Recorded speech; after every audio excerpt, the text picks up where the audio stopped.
이 짧은 시간에 다 다룰 수 없기 때문에 전적인 타락 제목 밑에 보면 나는 나를 구원할 수 없습니다 라는 문장이 나오는데 한번 같이 읽겠습니다. 시작. 나는 나를 구원할 수가 없다. 은혜가 절대적으로 필요한 존재다. 예. 나의 상태가 지금 어떠한지를 알아야지 바른 진단을 할 수가 있습니다. 우리가 복음을 듣고 복음을 전할 때 너무 빨리 예수를 믿으라고 말하기 전에 왜 예수를 믿어야 되는가, 왜 십자가가 필요한가에 대한 그것을 진단을 해야 됩니다. 전적으로 타락한 인간인 것을 우리가 알아야 되죠. 나의 상태가 타락한 피조물이구나 라는 사실에서 이제 은혜의 교리가 시작을 합니다. 의사는 정확하게 진단을 해야 되죠. 우리의 상태에 대한 바른 진단이 없게 되면 치료책이 잘못 전달이 되는 것이죠. 결국 그렇게 되면은 복음을 통해서 구원에 이를 수가 없기 때문입니다. 오늘 여러분께 저는 타락에 대해서 말씀드리고 싶습니다. 우리는 뭐 타락했네 이런 말을 쉽게 하는데 타락이라는 단어는 그다지 이렇게 재밌게 던지는 말이 아닙니다. 일본에 보시면 인간의 타락이란 게 무엇인가? 보통 사람들이 타락이라 그러면 어떤 걸 봅니까? 겉으로 드러나는 행동을 봅니다. 너 그렇게 살면 타락한 거야. 우리는 겉으로 드러나는 행동에 복이 되어 있습니다. 사람이기 때문입니다. 그런데 성경에서 말하는 이 타락이란 것은 행동보다는 어디에 먼저 초점이 되어 있을까요? 부패한 본성입니다. 마음입니다. 마음에 있는 악이 행동으로 드러나기 때문이죠. 여러분, 그래서 우리 부모님들이 아이들을 키울 때 굉장히 좋지 않는 모습이 오게 되면 너 그 버릇 고쳐, 행위를 고치려고 하는데 행동 고쳐야 되죠. 근데 행동을 고치려면 무엇을 먼저 치료가 돼야 될까요? 마음이 변하면 됩니다. 내가 끊을 수 없는 어떤 죄가 있다 생각해 보세요. 존 파이프 목사님은 이런 말을 했습니다. 미국에서 이제 청년들에게 설교하면서, 청년들이여, 성적인 타락 때문에 고통스럽습니까? 여러분의 마음에 성적인 타락을 일으키는 그 마음의 병을 보시고 그 마음에 예수 그리스도를 모시게 되면 성적인 타락보다도 더 강렬한 즐거움인 예수님을 붙들면 마음이 치료가 되어서 행동을 고칠 수 있다는 것이죠. 똑같습니다. 겉으로 드러나고 있는 것은 근본적인 문제가 아니죠. 부패한 본성이 있다. 다시 말하면 마음인 것입니다. 여러분, 사람들이 죄가 싫은데 죄를 짓는 사람 아무도 없습니다. 이해가 되십니까? 목사님, 저는 죄는 싫은데 자꾸 죄를 짓는지 모르겠어요. 그런데 그 사람에게는요, 죄를 좋아하는 마음이 있습니다. 죄가 매력이 있기 때문에 죄를 짓는 것이지 죄가 싫은데 죄를 짓는 사람 아무도 없습니다. 그래서 마음이 악으로 가득 차 있기 때문에 겉으로 타락한 행동이 드러나게 되는 것이죠. 예레미야 17장 9절 말씀이 있죠. 만물보다 거짓되고 심히 부패한 것은 뭐라고요? 마음입니다. 여러분이 동의하지 않을 수 있지만은 이 만물에 거짓되고 심히 부패한 것들, 더럽고 추악한 것들보다도 가장 더러운 곳이 어디냐? 우리의 마음이라는 것이죠. 두 번째, 타락이란 것은 부패한 본성을 말할 뿐만 아니라 무엇이 완전히 배제된 상태입니까? 은혜가 없는 상태입니다. 은혜가 없는 상태가 타락한 상태라는 것이죠.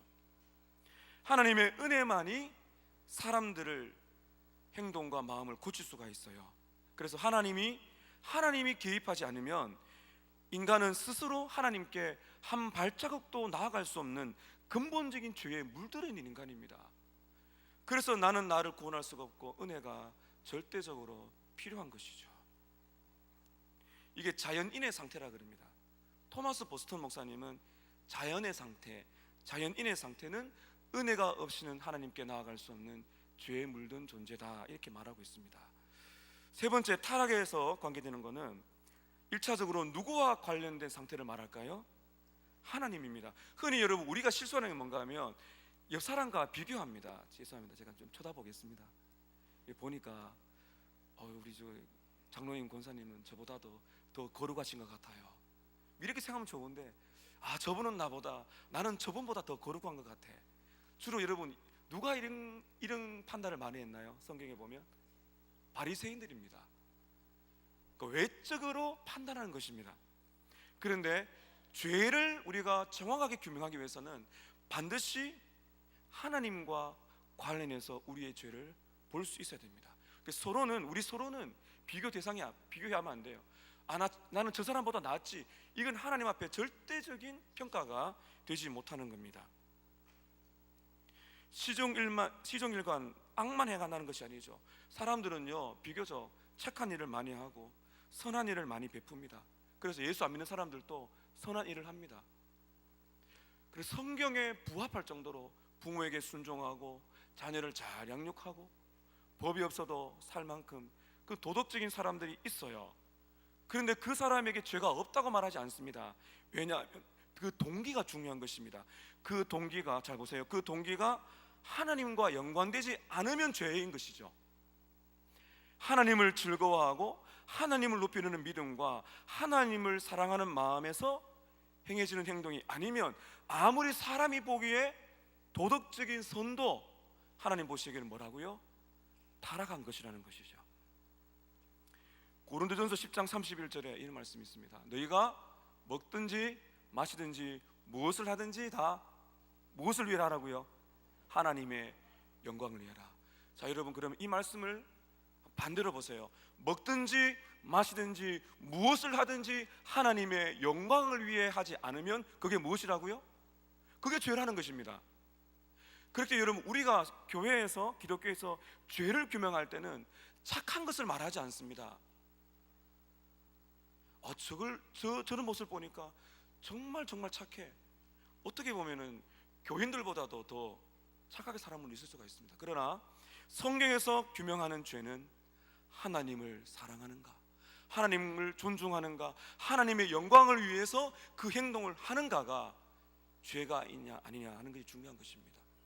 그렇기 때문에 이 땅에 태어나는 모든 자연인들은 선을 행할 나름의 선한 행동을 해도 하나님과 관련이 없기 때문에 모두가 다 타락했다, 이렇게 성경에서 보는 것이죠. 동그라미 2번에 보시면 인간의 마음을 다른 인간들과 비교해서 평가하면 그 처참한 타락상을 인식할 수가 없습니다. 이게 너무나 중요합니다. 여러분, 심령이 가난한 자는 복이 있나니 천국이 저희 것입니다. 우리가 심령이 가난한 상태, 정말 영적으로 파산한 상태를 경험하려면 누구 앞에 서야 될까요? 목사 앞에 서는 것이 아닙니다. 신부님 앞에 서는 것이 아닙니다. 내 상태가 영적으로 파상 상태구나, 내가 죄로 물들어 있는 너무나 악한 존재구나 하는 것을 진짜 깨달으려면 하나님 앞에 서야 됩니다. 절대 거룩이신 하나님 앞에 설 때만이 내가 죄인인 것을 진짜 깨달을 수가 있다는 것이죠. 다른 사람들과 비교해서 상대적으로 선할 수 있지만은 하나님 앞에서는 절대적으로 선한 존재가 있을까요, 없을까요? 없다는 것입니다. 어떻게 보면 우리의 선한 삶조차도 하나님과 관련이 없는 내 중심의 삶이기 때문에 궁극적인 선이 아니라는 것이죠. 그러면 우리 이런 질문을 할 수 있습니다. 그러면 목사님, 예수를 믿지 않는 사람들이 행하는 선은 가치가 없는 것입니까? 가치가 있습니다. 존 파이퍼 목사님의 글을 한번 보십시오. 불신자들의 선은 아름답습니다. 그렇죠. 예수 안 믿어도 아름다운 선을 행하는 사람 많습니다. 그런데 무엇이 없는, 생명이 없는 해변의 조개 껍데기일 뿐이다. 이해가 되십니까? 생명이 없는 해변의 조개 껍데기 예쁘죠? 그거와 똑같다는 거죠. 정말 하나님께서 원하시는 선은 살아있는 조개가 되어야 되죠. 바로 성도를 말할 수 있습니다. 그러나 주님을 알지 못하는 불신자들의 모든 선은 참 아름답고 귀합니다. 존중해 줘야 됩니다. 그러나 해변의 조개 껍데기와 같다. 그러나 예수 그리스도 안에서 새롭게 살아가는 사람이야말로 그들의 삶이 진짜 살아있는 조개다, 이렇게 말할 수가 있는 것이죠. 그게 두 번째입니다. 인간의 타락은 적어도 5가지 의미에서 전적이다. 전적인 타락이라는 의미가 이제 5가지를 볼 수가 있는데 오늘은 3가지, 다음 주에 2가지를 보도록 하겠습니다. 첫 번째, 타락은, 한번 따라 하실까요? 타락은 모든 인간에게 영향을 미친다. 여기는 우리 모두에게 영향을 미칩니다. 아니, 이 세상에 존재하는 모든 사람들에게 동일하게 영향을 미친다는 것입니다.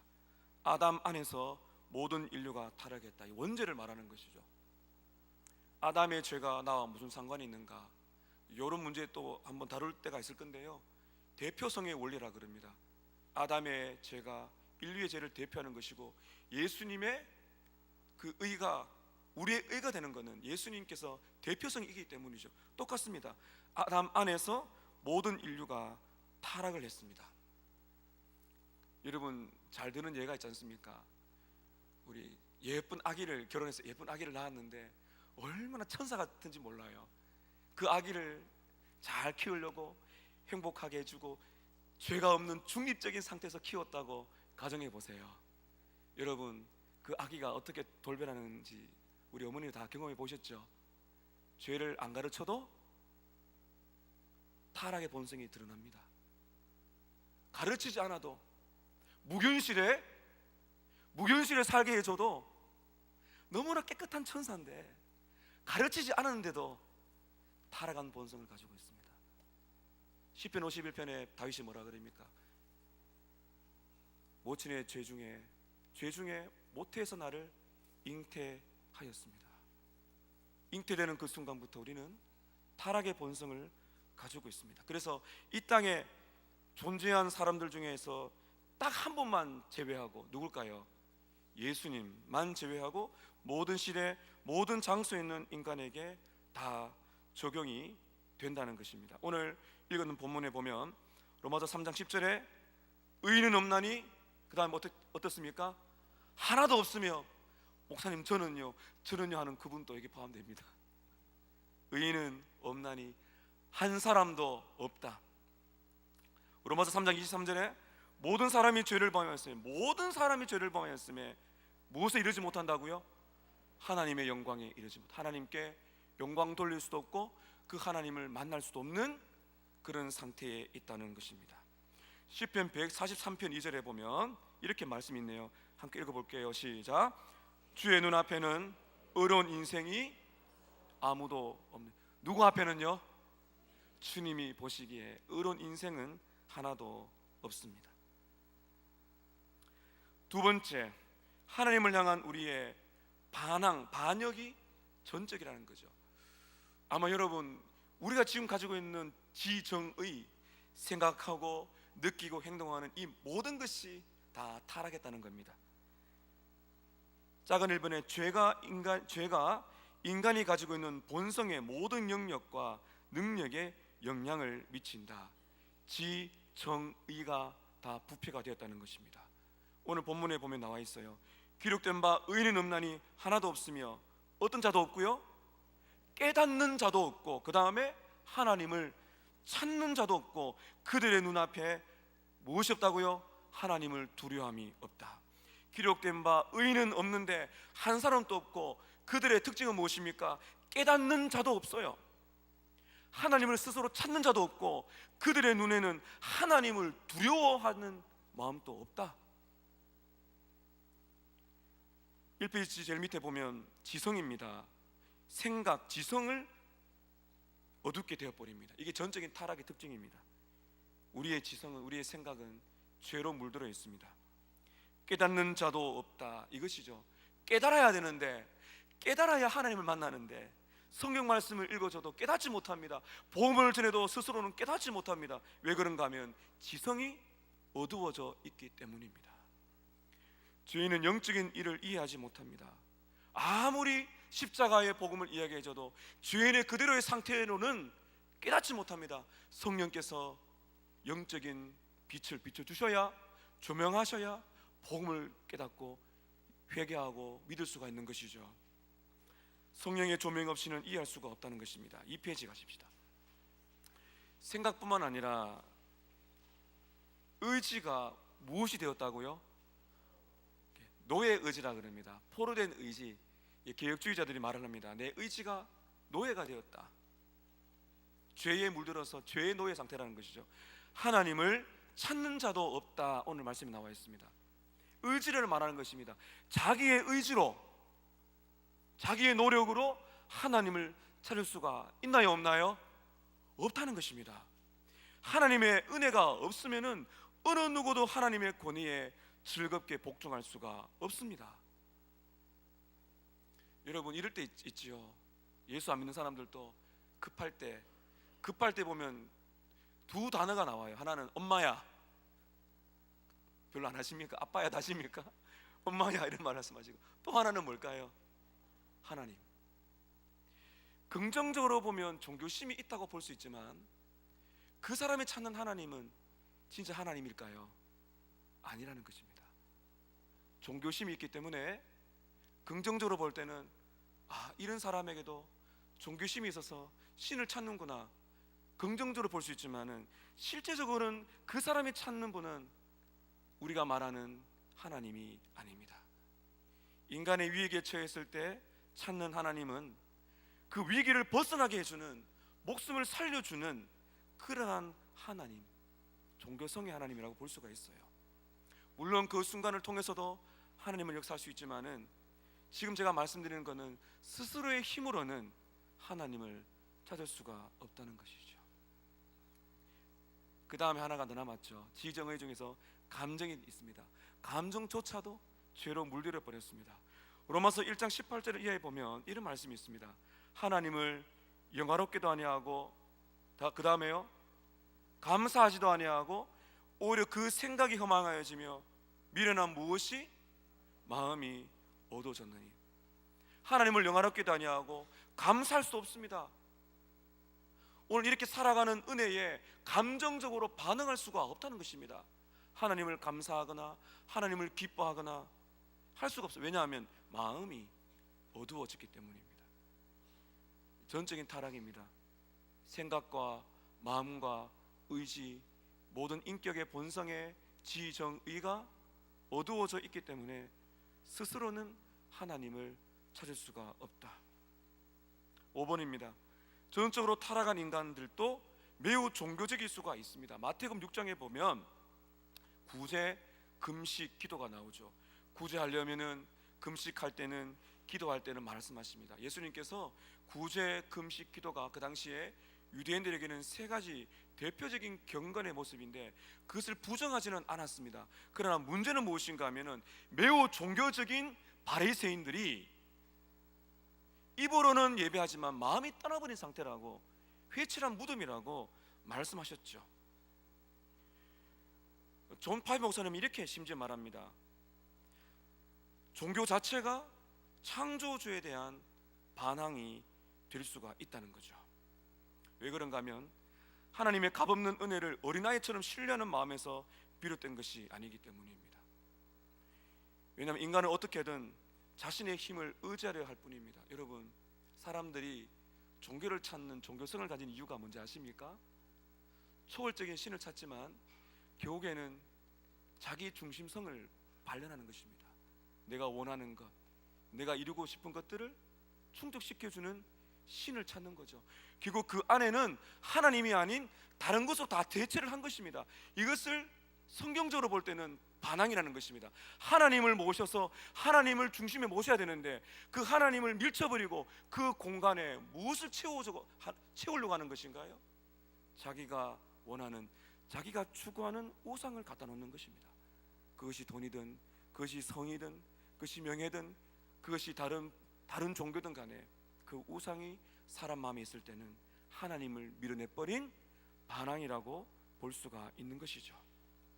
그래서 인간이 가지고 있는, 타락한 인간이 하나님을 싫어하고 하나님을 반항하는 그 반항심을 숨기는 주된 방법이 뭔가 하면 종교를 갖는 것이죠.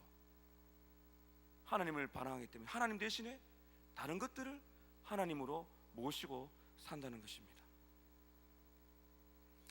골로새서 2장 20절에 보게 되면 자의적 숭배와 겸손과 몸을 괴롭게 하는 것을 조심하라. 골로새서에 교인들을 향해서 바울이 말합니다. 종교 의식을 조심해라. 스스로 숭배 의식을 만들고 스스로 겸손한 척하고 몸을 괴롭게 하는, 육체를 괴롭히는 그 당시에 잘못된 종교 관행을 조심하라고 말하고 있는 것이죠. 왜 그런가 하면은 그 종교적인 행위를 가지고 하나님을 섬긴다고 말하고 있기 때문입니다. 우리가 교회에 나와서 정말 우리의 생각과 마음과 뜻을, 의지를 다해서 하나님께 예배하지 않으면 우리들도 하나님께 반항하는 것일 수가 있습니다. 종교 의식에 치우칠 수가 있다는 것이죠. 여섯 번째입니다. 결국 회심하지 않고는 아무도 하나님의 빛으로 올 수가 없습니다. 하나님이 은혜로 행하지 않으시면 모든 인간은 무엇을 미워한다고요? 하나님의 빛을 미워합니다. 자신의 악이 드러난 게 싫어서 하나님께 오지 않습니다. 이것이 바로 전적인 반항입니다. 빛을 미워합니다. 자신의 악이 드러날까봐 하나님을 찾지 않습니다. 그 밑에 보십시오. 요한복음 3장 19절 21절입니다. 읽습니다. 시작. 정죄는 이것이니 빛이 세상에 왔을 때 사람들이 자기 행위가 악함으로 빛보다 어둠을 더 사랑하는 것이니라. 악을 행하는 자마다 빛을 미워하여 빛으로 오지 아니하나니. 하나님이 아니라, 빛이 아니라 어둠, 하나님이 아니라 자기 욕망, 하나님이 아니라 자기를, 죄를 더 사랑하는 것입니다. 이 말씀 보게 되면 결국엔 종교라는 것은 사랑의 대상을 찾는 것이죠. 그러나 어느 누구도 하나님의 은혜가 없으면 우리는 빛을 미워합니다. 하나님 예수 그리스도를 사랑할 수가 없습니다. 오히려 어두움을, 쾌락을, 죄를 더 사랑하고 그것을 쫓아가고 자신의 악이 드러날까봐 예수 그리스도를 밀쳐내는, 빛을 따라오지 않는 그 사람이다. 그게 세 번째입니다. 전적인 반항의 상태에서 인간이 하는 모든 일은 뭐라고요? 죄라는 것입니다. 자, 이러한 지정의 본성이 다 타락했는데 이러한 타락한 상태에서 행하는 모든 일은 죄라고 말하고 있습니다. 로마서 14장 23절 읽습니다. 시작. 믿음을 따라 하지 아니하는 것은 다 죄니라. 여러분들이 하나님을 신뢰하지 않고 행하는 것은 다 뭐가 되겠습니까? 죄가 됩니다. 그렇다면 예수 그리스도를, 하나님을 믿지 않고 살아가는 이 땅의 모든 사람들의 삶은 뭐라고요? 죄라는 것입니다. 히브리서 11장 6절에 무엇이 없이는, 믿음이 없이는 누구를 기쁘시게 못한다고요? 하나님을 기쁘시게 못합니다. 이 땅에 존재하는 모든 사람들은 하나님을 믿지 않습니다. 죄인들은 믿음이 없기 때문에 하나님을 기쁘시게 할 수가 없다는 것이죠. 작은 1번에 모든 인간은 전적인 반항의 상태에 있기 때문에 이게 나무입니다. 그들이 행하는 모든 일들은 반항의 산물이다. 여러분, 나무가 있는데요, 이 나무가, 포도나무는 반드시 어떤 열매를 맺을까요? 포도 열매를 맺습니다. 다시 말하면 그 사람의 지정의가 하나님과 전혀 상관이 없는, 하나님을 대적하고 자기 욕망대로 살아가는 그런 상태에 있는 나무이기 때문에 그들이 맺는 행위, 그들이 살아가는 모든 삶의 행위는, 모습은 무엇이라고요? 죄의 열매라는 것입니다. 그것은 결국 하나님을 영화롭게 할 수가 없다. 앞서 제가 말씀드렸습니다. 먹든지 마시든지 무엇을 하든지 하나님의 영광을 위해서 하라. 그러나 그렇게 하지 않는 것은 죄라고 말씀하고 있는 것이죠. 타락하고 중생하지 못한 불신자들은, 이 땅에 있는 사람들은 어떤 일도 하나님을 기쁘시게 할 수가 없습니다. 4번에 타락한 인간은 하나님의 형상대로 지음받았지만 그의 행위로 하나님을 섬기지 않습니다.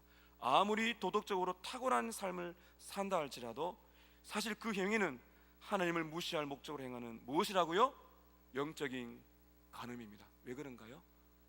사랑의 대상이 누구에게나 있기 때문입니다. 야고보서에 나오지 않습니까? 간음하는 여인들이요, 하나님이 아닌 다른 대상을 섬기고 다른 대상을 사랑하면 영적인 간음이라고 말하고 있죠. 그것이 자신의 반항을 정당하는 길이라는 것입니다. 5번입니다. 우리의 반항의 상태에서 품는 생각이나 감정은 어느 것 하나 선하지 못하고 모두 다 반항의 일부라는 것입니다. 로마서 7장 18절입니다. 읽습니다. 시작. 내 속 곧 내 육신에 선한 것이 거하지 아니하는 줄을 아노니 원함은 내게 있으나 선을 행하는 것은 없노라. 여기 보시면 원함은 내게 있지만은 선을 행하는 것, 다시 말하면 선을 행할 능력이 있다고 없다고요? 없습니다. 바울이 말한 것입니다. 나는 선을 행하고 싶지만은 선을 행할 능력이 내게 없다.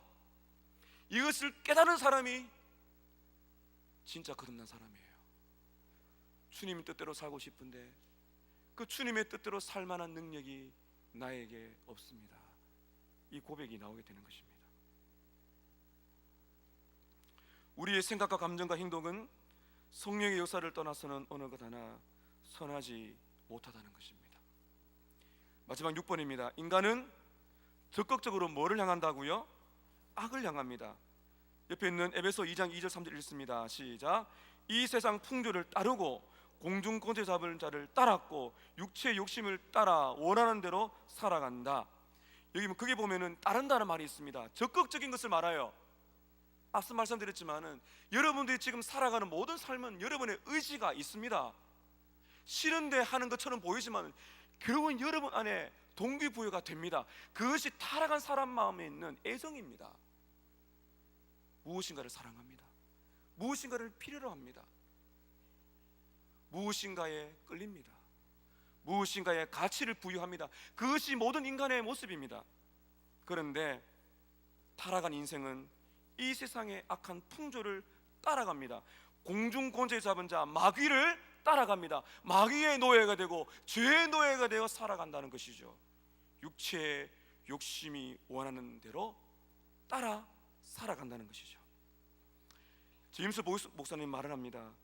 마치 살아있는 좀비와 같다. 여러분 요즘에 좀비 많이 나오는데 영화 저는 별로 좋아하지 않습니다만은 제임스 보이스 목사님이 이렇게 말을 했습니다. 주님을 모른 채 악을 짓는 사람들은 살아있는 시체와 같다. 이렇게 말을 한 것이죠. 자, 오늘 이 전적인 타락에 대해서 몇 가지 말씀드렸는데 이것을 오늘 내 삶에 한번 적용해 보겠습니다. 자, 밑에 우리가 오늘 적용해야 할 문장을 제가 써놓았는데요, 우리 같이 한번 읽어보고 마무리하도록 하겠습니다. 시작. 나의 상태를 정직하게 돌아보자. 현재의 나는 혹은 과거의 내 안에 아무 선한 것이 없고 내가 철저하게 타락한 상태이며 그런 나에게 그 어떤 선한 것도 나오지 않는 사실을 이해한 적이 있는가 됐습니다. 여러분, 이 진리를 이해한 적이 있습니까?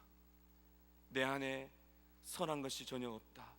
나는 철저하게 타락한 존재라는 사실을 이해한 적이 있습니까? 자, 그 다음입니다. 읽습니다. 시작. 나는 나에게 구원자가 필요하다는 것을 알고 있는가 됐습니다. 내가 전적으로 타락한 존재라는 것을 이해할 때만이 나에게 구원자 예수 그리스도가 필요하다는 것을 비로소 알게 된다는 것이죠. 진짜 예수를 믿는 사람은, 진짜 예수를 찾는 사람은 나의 상태, 나의 비참한 상태를 철저하게 깨달은 사람만이 예수가 필요하다는 사실을 알게 된다는 것이죠. 나는 어머니의 태에서부터 타락했음을 이해하고 있는가? 여러분, 이해하고 있습니까? 우리의 진정한 상태를 보지 못하면 예수 그리스도를 구주로 품을 수가 없습니다. 오늘 이 말씀 여러분 개인에게 적용시켜 보세요. 예수를 믿는데 왜 예수를 믿으세요? 예수님이 필요하신데 왜 여러분 예수님을 필요로 하십니까?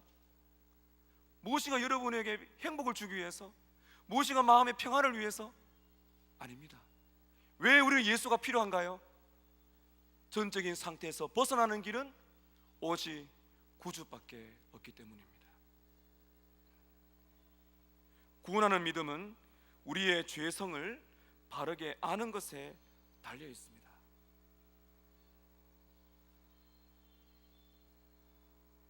나의 죄성을 바르게 알 때만이 진짜 믿음을 가지게 된다는 것이죠.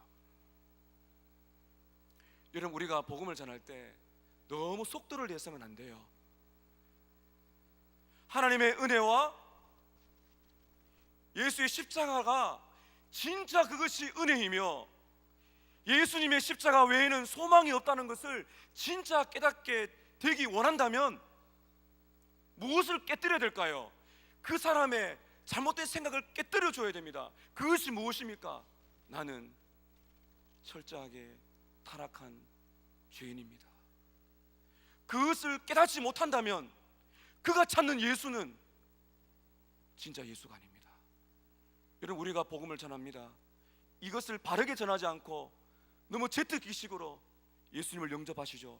그렇게 되면 그 사람이 아무리 영접 기도를 한다 할지라도 우리는 눈여겨봐야 돼요. 진짜 예수를 믿는지를 봐야 됩니다. 내가 영원히 죽을 수밖에 없는 죄인입니다. 나는 예수님이 필요한 죄인입니다. 이 사실을 알 때만이 예수님의 십자가가 얼마나 큰 위대한 사건인지를, 내 죄의 깊이를 깨닫는 그 깊이만큼 십자가의 은혜가 얼마나 위대한 것인가를 깨닫게 되는 것입니다. 여러분, 허물과 죄로 죽은 죄인을 위한 치료책은 예수 그리스도와 그의 십자가의 죽음을 통하여 계시된 하나님의 권능과 지혜밖에 없습니다. 따라하실까요? 하나님의 능력만이 우리의 본성을 변화시킬 수가 있습니다. 여러분, 하나님의 능력을 구하세요. 오늘 여러분께서 이것을 제대로 이해하지 못했다면 오늘 이 시간에 여러분 예수님을 찾고 하나님의 십자가의 능력으로 나의 타락에서 건져달라고, 용서해달라고 기도하셔야 됩니다. 이미 깨달았다면 여러분, 우리는 이 진리를 더 깊이 깨달아야 됩니다. 그래야 십자가의 은혜가 내 가슴에 평생 찾아오는 감격이 됩니다. 이때 우리는 305장 찬양이 뜨겁게 나오게 되는 것이죠. 나 같은 죄인 살리신 주 은혜에 놀라워. 나 같은 죄인이 누굽니까 여러분? 전적으로 지정의가 타락하여 하나님이 아니면 전혀 소망이 없는 나 같은 죄인 살리신 주 은혜 놀라워. 이 은혜가 아니면 영원한 심판에 떨어질 수밖에 없는 전적인 타락한 존재라는 사실을 우리가 기억하고 오늘 기도하시는 여러분 되시기를 바랍니다. 자, 305장 우리 한번 부르시고 기도 한번 하겠습니다. 305장입니다.